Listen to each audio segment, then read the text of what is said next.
Hey there, and welcome. If you own a home, you absolutely know that sinking feeling. You know the one, when the air just stops flowing from your vents at the exact moment you need it the absolute most. Well, welcome to this explainer. Today, we're basically building your ultimate survival guide for your home's infrastructure. We're going to look specifically at the science of localized environmental stress, drawing on some truly fascinating data from heating and cooling professionals out in the Pacific Northwest. We'll uncover exactly how your local climate is waging a silent war on your HVAC system, and more importantly, how you can fight back to keep your home comfortable and your bank account intact. Seriously, why does your AC always seem to fail on the absolute hottest day of the year? We've literally all been there, and it's so easy to just throw up our hands and blame bad luck. But actually, it isn't bad luck at all. It's a localized man versus nature drama playing out right outside your window. See, your heating and cooling equipment doesn't just exist in a vacuum. It is constantly fighting the specific geography, the soil composition, and the moisture levels of your exact neighborhood. So when extreme weather finally hits, it's really just the final straw that breaks an already highly stressed system.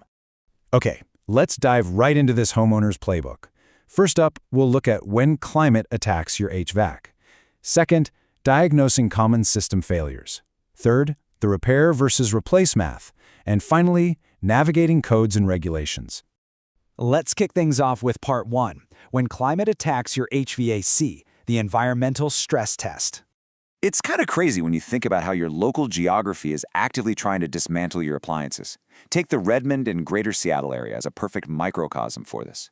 Mother Nature throws a whole gauntlet at your system out there. You've got marine air bringing in salt that corrodes electrical parts. Volcanic ash soil kicks up this superfine dust that just chokes condenser coils. Heavy Douglas fir pollen, that clogs up filters way faster than the box warns you about. And local river humidity, like from the Sammamish River, just accelerates mold right inside your ductwork. Every single region has its own environmental villains. And oh, here's another massive, totally overlooked stress factor: massive daily temperature swings. Picture this. It's 55 degrees at dawn, and then it shoots up to 85 degrees by mid-afternoon. When you have these gigantic 30-degree swings in a single day, your system is forced into this brutal state of constant cycling.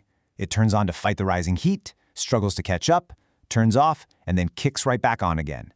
It's basically stop-and-go traffic for your AC. And that exact pattern is what completely wears out heavy mechanical parts, like your compressors and capacitors. It's an invisible stress test happening right under your nose. All right, moving on to part 2, diagnosing common system failures, decoding the symptoms.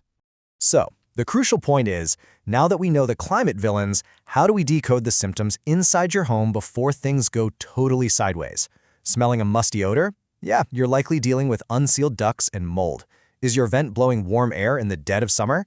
Your evaporator coils are probably frozen solid, and heads up, you'll literally have to turn it off and let the ice melt for hours before a tech can even look at it.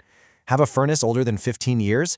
Watch out for cracked heat exchangers. They carry a very real risk of leaking deadly carbon monoxide.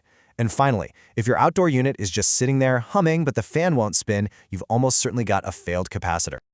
Okay, pause. Here is an immediate, bite-sized takeaway that you can use today: the 3-minute rule. If your air conditioner shuts off, whether you tweak the thermostat yourself or it just cycled down on its own, you absolutely must wait at least 3 minutes before restarting it. Why? It comes down to physics. This 3-minute window allows the highly pressurized refrigerant to equalize throughout the system. If you force it back on instantly, the compressor has to push against a massive wall of high pressure. That can cause severe mechanical failure or just instantly trip your circuit breaker. It is such a simple habit, but it can literally save you thousands of dollars in compressor damage. Now, when you eventually do have to call on the professionals, what should you actually expect? Demand this standard 3-step process from any contractor. Step 1 is a full system evaluation. They shouldn't just be guessing based on your symptoms. They need to use actual diagnostic tools to find the root cause, check those electrical connections, and measure refrigerant pressures before quoting you a dime. Step 2 is the actual repair or installation. And step 3, absolutely crucial, testing and verification.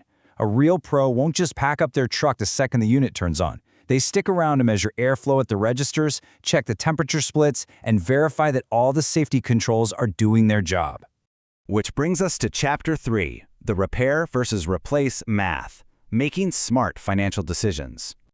Look, Understanding your HVAC isn't just about comfort, right? It's really about protecting your wallet and managing your property efficiently. So let's ground our financial expectations with a straightforward timeline. Heating and cooling equipment has a definitive mechanical lifespan. Gas furnaces? Those are your marathon runners, generally giving you a solid 15 to 20 years. Air conditioners usually run about 12 to 15 years before major components give out. But notice that heat pumps sit at a slightly shorter 10 to 15 years. Why the difference? Well, a heat pump works year-round. It's heating your house in the winter and cooling it in the summer, so it accumulates wear and tear a lot faster. If your equipment is creeping into these age windows, you definitely need to be financially prepared for the inevitable. And that brings us to a literal magic number, $5,000. The $5,000 rule is the secret math that industry pros use to make objective financial decisions. It completely strips the stress and emotion right out of an unexpected breakdown. And this brilliantly illustrates exactly how you calculate it. You simply take the age of your unit and multiply it by the estimated cost of the proposed repair. Look at the math on this example. Let's say you have a 15-year-old furnace that needs a $400 repair. 15 times 400 equals $6,000. Because that $6,000 result exceeds the $5,000 threshold, replacing the unit entirely makes the most financial sense. Pouring money into a 15-year-old system is mathematically a bad bet, mostly because something else is going to break soon anyway, and it's already lacking modern energy efficiency. Keep this formula in your back pocket. Finally, let's wrap up with Chapter 4, Navigating Codes and Regulations, Rules You Need to Know. We absolutely have to talk about the hidden regulatory side of HVAC ownership because industry standards dictate a hard, undeniable truth. You can't mix refrigerants or retrofit old systems. There's a massive regulatory transition happening right now. Based on EPA regulations, older R22 refrigerants are being phased out completely due to environmental concerns, and the industry is moving to a new standard called R410A. But here is the kicker, folks. R410A operates at completely different pressure levels and uses entirely incompatible components. If you have an older system that leaks, recharging it is insanely expensive because the R22 supply is drying up. And if anyone tries to mix the new refrigerant into your old system, no way. It will instantly destroy your compressor. Then there's the local regulatory landscape. Our source material uses King County as a prime example, where local code strictly mandates permits for any furnace or AC replacement, plus any major duct modifications.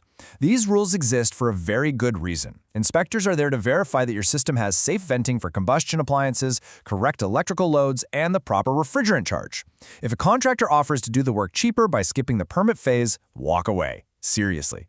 Skipping inspections leaves you with major liability issues, it can actually void your insurance claims if a fire occurs, and it will absolutely derail the inspection process when you go to sell your home down the road. So we've covered the environmental stressors trying to break your system, the clear symptoms of failure you need to watch for, the hard financial math to rely on, and the strict codes that govern the whole shebang. So I'm going to leave you with this provocative question to think about. Is your home's heating and cooling system silently draining your wallet? Take a few minutes today. Go check your thermostat, look at the manufacturing date on your equipment, assess your system for any of the symptoms we just talked about, and run that $5,000 rule. Being a proactive, informed homeowner means you control the climate and the costs before the elements make the decision for you. Thanks for joining me on this explainer, and stay cool out there.